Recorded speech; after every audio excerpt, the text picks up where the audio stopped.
Un cours en miracles, version intégrale, 96, chapitre 12.7. Le curriculum du Saint-Esprit. 7. Regardez au-dedans. Les miracles démontrent que l'apprentissage s'est produit sous la bonne direction, car l'apprentissage est invisible, et ce qui a été appris ne peut être reconnu qu'à ses résultats. Sa généralisation est démontrée quand tu l'utilises dans des situations de plus en plus nombreuses. Tu reconnaîtras que tu as appris qu'il n'y a pas d'ordre de difficulté dans les miracles quand tu les appliqueras à toutes les situations. Il n'y a pas de situation où les miracles ne s'appliquent pas, et en les appliquant à toutes les situations tu gagneras le monde réel. Car dans cette sainte perception, tu seras rendu entier, et de ton acceptation de l'expiation pour toi-même l'expiation rayonnera sur chacun de ceux que le Saint-Esprit t'envoie pour que tu le bénisses. Dans chaque enfant de Dieu réside sa bénédiction, et dans ta bénédiction des enfants de Dieu est sa bénédiction pour toi. Chacun dans le monde doit jouer son rôle dans sa rédemption, afin de reconnaître que le monde a été rédimé. Tu ne peux pas voir l'invisible. Or si tu vois ses effets, tu connais qu'il doit être là. En percevant ce qu'il fait, tu reconnais son être. Et c'est à ce qu'il fait que tu apprends ce qu'il est. Tu ne peux pas voir tes forces, mais tu prends confiance en leur existence au fur et à mesure qu'elles te permettent d'agir. Et les résultats de tes actions, tu peux les voir. Le Saint-Esprit est invisible, mais tu peux voir les résultats de sa présence, et par eux tu apprendras qu'il est là. Ce qu'il te permet de faire n'est nettement pas de ce monde, car les miracles violent chaque loi de la réalité telle que ce monde en juge. Chaque loi du temps et de l'espace, de masse et d'ampleur, est transcendée, car ce que le Saint-Esprit te permet de faire est nettement au-delà de toutes ces lois.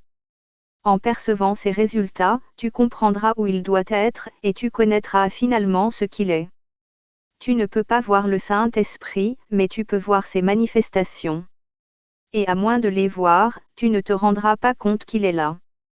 Les miracles sont ses témoins, qui parlent pour sa présence. Ce que tu ne peux voir ne devient réel pour toi que par les témoins qui parlent pour cela. Car tu peux avoir conscience de ce que tu ne vois pas, et cela peut devenir irrésistiblement réel pour toi quand sa présence est rendue manifeste par toi. Fais l'œuvre du Saint-Esprit, car tu partages sa fonction. Comme ta fonction au ciel est la création, ainsi ta fonction sur terre est la guérison. Dieu partage sa fonction avec toi au ciel, et le Saint-Esprit partage la sienne avec toi sur terre.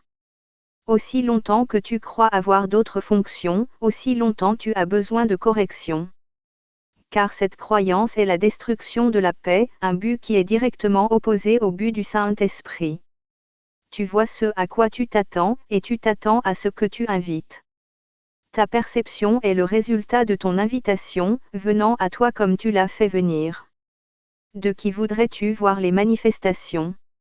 De quelle présence voudrais-tu être convaincu? Car tu croiras en ce que tu manifestes, et comme tu regardes au dehors, ainsi tu verras au dedans. Il y a dans ton esprit deux façons de regarder le monde, et ta perception reflétera la direction que tu as choisie. Je suis la manifestation du Saint-Esprit, et quand tu me verras c'est parce que tu l'auras invité. Car il t'enverra ses témoins pour peu que tu veuilles les voir. Souviens-toi toujours que tu vois ce que tu cherches, car ce que tu cherches, tu le trouveras. L'ego trouve ce qu'il cherche, et rien que cela. Il ne trouve pas l'amour, car ce n'est pas ce qu'il cherche. Or chercher et trouver sont la même chose, et si tu cherches deux buts, tu les trouveras, mais tu ne reconnaîtras ni l'un ni l'autre. Tu penseras qu'ils sont les mêmes parce que tu les veux tous les deux. L'esprit aspire toujours à l'intégration, et s'il est divisé et veut garder la division, il croira encore qu'il a un seul but en le faisant paraître un. J'ai dit plutôt que c'est à toi de choisir ce que tu projettes ou étends, mais tu dois faire l'un ou l'autre, car c'est une loi de l'esprit, et tu dois regarder au-dedans avant de regarder au-dehors. En regardant au-dedans, tu choisis un guide pour ta vue. Ensuite tu regardes au-dehors et tu vois ses témoins. Voilà pourquoi tu trouves ce que tu cherches. Ce que tu veux en toi-même, tu le rendras manifeste, et tu l'accepteras venant du monde parce que c'est toi qui l'as mis là en le voulant.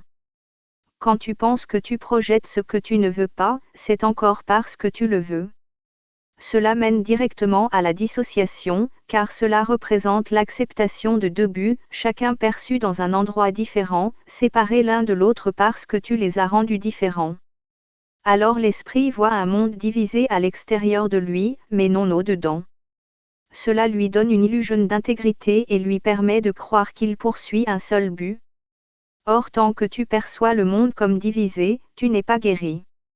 Car être guéri, c'est poursuivre un seul but, parce que tu en as accepté un seul et n'en veux qu'un. Quand tu ne voudras que l'amour, tu ne verras rien d'autre. La nature contradictoire des témoins que tu perçois n'est que le reflet de tes invitations conflictuelles. Tu as regardé ton esprit et accepté qu'il y ait opposition, l'y ayant cherché. Mais alors ne crois pas que les témoins de l'opposition soient vrais, car ils témoignent seulement de ta décision sur la réalité, te renvoyant les messages que tu leur as donnés. L'amour aussi se reconnaît à ses messagers. Si tu rends l'amour manifeste, ces messagers viendront à toi parce que tu les auras invités. Le pouvoir de décider est la seule liberté qui te reste en tant que prisonnier de ce monde. Tu peux décider de le voir avec justesse. Ce que tu en as fait n'est pas sa réalité, car sa réalité est seulement ce que tu lui donnes. En fait, à quelqu'un ou à quelque chose, tu ne peux donner rien d'autre que l'amour, et tu ne peux pas non plus recevoir de quoi que ce soit d'autre que l'amour. Si tu penses avoir reçu quelque autre chose, c'est qu'en regardant au-dedans tu as cru voir en toi le pouvoir de donner quelque chose d'autre. C'est cette seule décision qui a déterminé ce que tu as trouvé, car c'était la décision de le chercher. Tu as peur de moi parce que tu as regardé au-dedans et tu as peur de ce que tu as vu. Or tu n'as pas pu voir la réalité, car la réalité de ton esprit est la plus belle des créations de Dieu. Venant seulement de Dieu, sa puissance et sa grandeur ne pourraient apporter que la paix si réellement tu la regardais. Si tu as peur, c'est parce que tu as vu quelque chose qui n'est pas là. Or au même endroit tu aurais pu nous voir, moi et tous tes frères, en la parfaite sécurité de l'Esprit qui nous a créés. Car nous sommes là dans la paix du Père, dont la volonté est d'étendre sa paix par toi. Quand tu auras accepté ta mission qui est d'étendre la paix, tu trouveras la paix, car tu la verras en la rendant manifeste. Ces saints témoins t'entoureront parce que tu les as appelés et ils viendront à toi. J'ai entendu ton appel et j'y ai répondu, mais tu ne me verras pas et tu n'entendras pas la réponse que tu cherchais. C'est parce que tu ne veux pas encore seulement cela. Or plus je deviens réel pour toi, plus tu apprends que c'est vraiment seulement cela que tu veux. Et tu me verras en regardant au-dedans, et nous regarderons ensemble le monde réel. Par les yeux du Christ, seul le monde réel existe et seul le monde réel peut être vu. Comme tu décides, ainsi tu verras. Et tout ce que tu vois ne fait que témoigner de ta décision. Quand tu regardes au-dedans et me vois, c'est parce que tu as décidé de manifester la vérité. Et en la manifestant, tu la verras à la fois au dehors et au dedans. Tu la verras au dehors parce que tu l'as d'abord vue au dedans. Tout ce que tu contemples au dehors est un jugement porté sur ce que tu as contemplé au dedans. Si c'est ton jugement, il sera faux, car le jugement n'est pas ta fonction. Si c'est le jugement du Saint-Esprit, il sera juste, car le jugement est sa fonction. Tu ne partages sa fonction qu'en jugeant comme lui, ne te réservant absolument aucun jugement. Tu jugeras contre toi-même, mais il jugera pour toi. Souviens-toi, donc, que chaque fois que tu regardes au dehors et réagis défavorablement à ce que tu vois, tu t'es jugé indigne et t'es condamné à mort. La peine de mort est le but ultime de l'ego, car il croit pleinement que tu es un criminel et mérites la mort, comme Dieu connaît que tu mérites la vie. La peine de mort ne quitte jamais l'esprit de l'ego, car c'est toujours ce qu'il te réserve à la fin. Voulant te tuer comme expression finale du sentiment qu'il a pour toi, il ne te laisse vivre que pour attendre la mort. Il te tourmente pendant que tu vis, mais sa haine n'est pas satisfaite jusqu'à ce que tu meurs. Car ta destruction est la seule fin à laquelle il œuvre, et la seule fin qui le satisfera. L'ego n'est pas traître à Dieu, envers qui nulle traîtrise n'est possible. Mais il te trahit, toi, qui crois avoir été traître envers ton Père. C'est pourquoi défaire la culpabilité est une part essentielle de l'enseignement du Saint-Esprit. Car aussi longtemps que tu te sens coupable, tu écoutes la voix de l'ego, qui te dit que tu as trahi Dieu et par conséquent mérites la mort.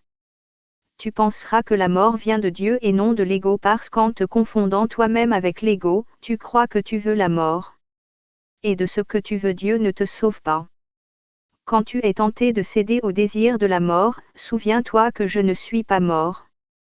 Tu te rendras compte que c'est vrai lorsque tu regarderas au-dedans et me verras. Aurais-je vaincu la mort pour moi seul?